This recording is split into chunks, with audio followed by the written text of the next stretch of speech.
Bienvenue à cette nouvelle édition du journal de l'économie.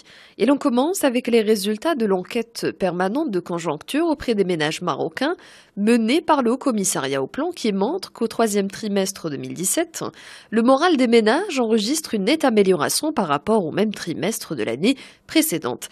L'indice de confiance des ménages s'est ainsi établi à 85,5 points au lieu de 73,8 points le même trimestre de l'année précédente. Pour rappel, les composantes de l'ICM porte sur la perception par les ménages de l'évolution du niveau de vie, du chômage, de l'opportunité à effectuer des achats de biens durables et de leur situation financière.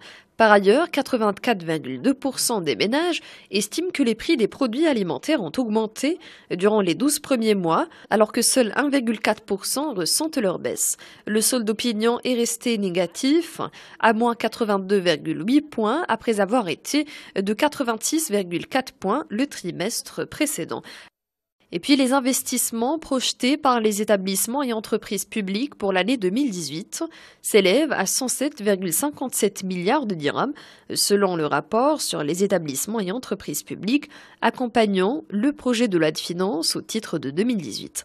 Ces investissements sont portés à plus de 60% par 7 entreprises et établissements publics, OCP, CDG, ONE, ONCF, TMSA, RAM et Al-Omran. À noter que 90% des investissements des établissements et entreprises publiques seront dédiés au secteur de l'eau, de l'énergie et des mines, des infrastructures et des transports, ainsi qu'à l'habitat et au secteur financier et socio-éducatif. Et cap à présent sur le régime de retraite, des modifications deviendront effectives dès janvier 2018. Il s'agit là du troisième acte de la réforme paramétrique du régime de retraite des fonctionnaires que gère la CMR. Parmi les changements, une hausse du taux de cotisation d'un point à 13%.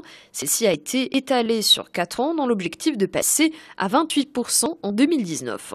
Le coût de la réforme, qui ne fait pas l'unanimité, devrait tourner autour de 35,4 milliards de dirhams, une réforme qui se devra, d'après les spécialistes, d'assurer un répit supplémentaire de 5 ans au régime des pensions civiles CMR, puisque l'épuisement des réserves est repoussé à 2027, alors que le cumul des déficits sera réduit de 53,3% en 2066 à 344,58 milliards de dirhams. Cette réforme paramétrique touche également l'âge du départ à la retraite. Il passera progressivement à 63 ans à raison de 6 mois par an à partir du 1er janvier 2018.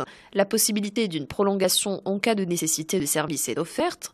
Une période supplémentaire de 2 ans renouvelable une fois est prévue pour les fonctionnaires. Pour les enseignants-chercheurs uniquement, celle-ci peut être renouvelée 2 fois. Comme pour les ambassadeurs, l'âge légal de leur départ à la retraite est d'ailleurs fixé à 65 ans. Et on enchaîne avec cette étude réalisée par l'Observatoire de Wafa Salaf qui passe au crible le marché des voitures d'occasion. Alors selon cette étude, le consommateur prend essentiellement en considération 3 critères pour l'acquisition d'un véhicule d'occasion, soit le prix, la marque et l'état mécanique du véhicule.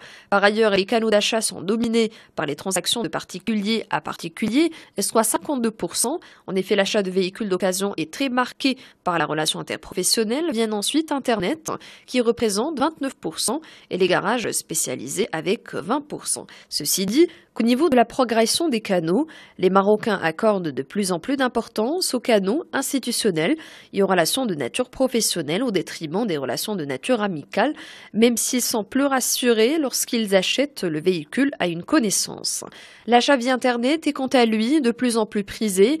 Il est considéré comme le support idéal en ceci qu'il offre une idée précise des fourchettes de prix selon des critères divers liés à la marque, à l'ancienneté du véhicule et au kilométrage. D'ailleurs, les transactions via Internet enregistrent depuis 3 ans une croissance de 15 à 20% en termes de trafic.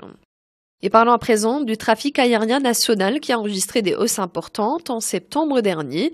Le nombre de passagers enregistrés au niveau domestique a atteint plus de 195 000 voyageurs au mois de septembre 2017, contre 174 000 voyageurs pour la même période de l'année précédente, ce qui représente une évolution de 12,3%.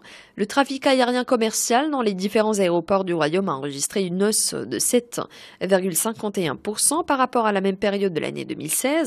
L'aéroport Mohamed V en particulier détient près de la moitié de ce trafic avec une croissance de 1,92%. Et à la une de l'actualité économique internationale, la croissance économique au Royaume-Uni qui a légèrement accéléré au troisième trimestre à 0,4%. Une bonne nouvelle pour le gouvernement avant le budget, même si l'activité devrait ralentir pour l'ensemble de 2017 sur fond de Brexit. Et les chiffres dévoilés par l'Office des statistiques nationales constituent une première estimation et ont surpris les économistes qui s'attendaient à ce que la hausse du produit intérieur brut par rapport au trimestre précédent se maintienne à 0,3%.